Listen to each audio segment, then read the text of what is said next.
Hi, my name is Kelsey Benton, or as my students know me, Senorita Benton, and I teach Spanish 3 at Discovery.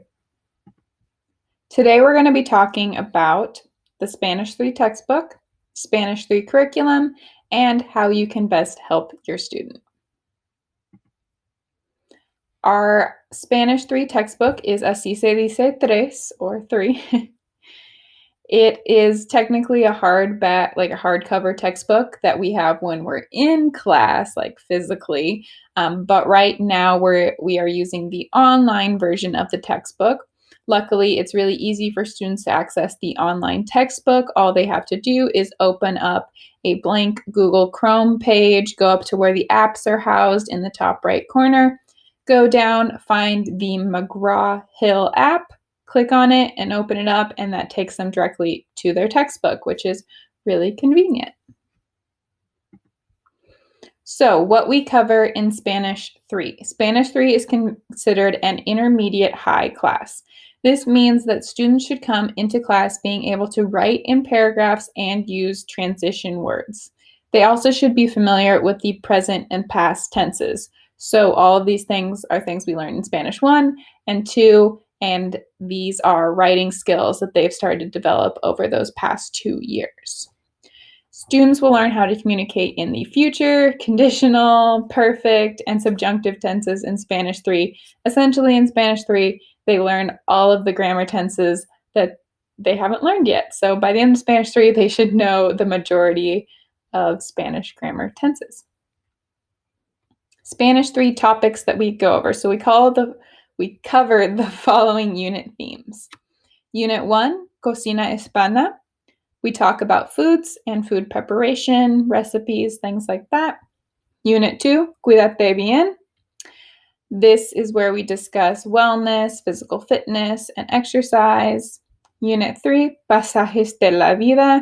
I talk about passages of life, things like weddings, birthdays, funerals, and what those look like in Spanish-speaking countries. Unit 4, Quehaceres. We talk about running errands in Spanish. Unit 5, Buenos o malos modales. So this is comparing and discussing manners in the US and Spanish-speaking countries and how to speak politely and what is polite and impolite in different countries. Unit 6, Viajes. Talk about several modes of travel and trips. So one of the biggest questions I always get when teaching Spanish is, how can I help my student learn Spanish? This is something that's even more difficult now that we are learning online, and parents want to know how they can help their students from home. So my number one tip is practicing with them. So even if you don't know any Spanish, you can still help your students practice. So students receive a vocab list every unit.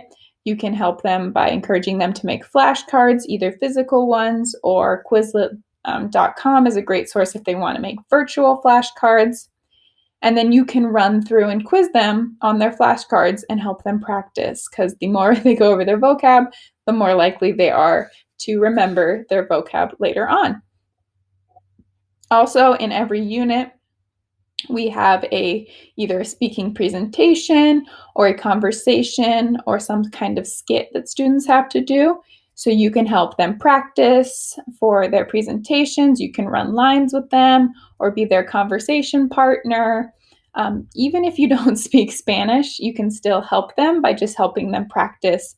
And, you can give feedback on presentations, because presentation skills are the same in any language. Next up is everybody's favorite. So I always tell students to watch movies or listen to music in Spanish. Students are always like, you mean I can study by watching TV or a movie? And absolutely. That's one of the best ways to practice listening skills, is watching TV or movies in Spanish. Netflix has a great variety now of Spanish-speaking content from actual Spanish-speaking countries. So it's authentic and really amazing for practicing and listening to different accents. You don't have to do what I did in high school, which was find all the DVDs that could be dubbed in Spanish and try and listen to those. So watch a movie or a TV show with them in Spanish. Or if your student really likes music, you can have them listen to music in Spanish. Just the repetition of hearing words over and over again, even if they listen to the same song, that'll help them pick up on the words. Or if they like podcasts, there are a lot of great podcasts now in Spanish that they can check out. So those are always fun ways to practice. Last but not least is incorporating cultural events. So students will be learning about different Spanish-speaking holidays and customs in class.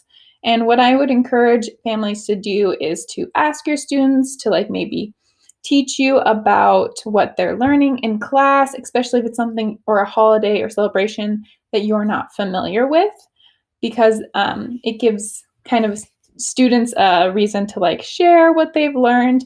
And also, now that we're stuck at home, we usually in class get to have little celebrations or parties that kind of mimic what these holidays actually look like, and we can't do that as easily online. So if your family wants to kind of have a little celebration, like with Dia de los Muertos that is coming up, your students will be learning about that.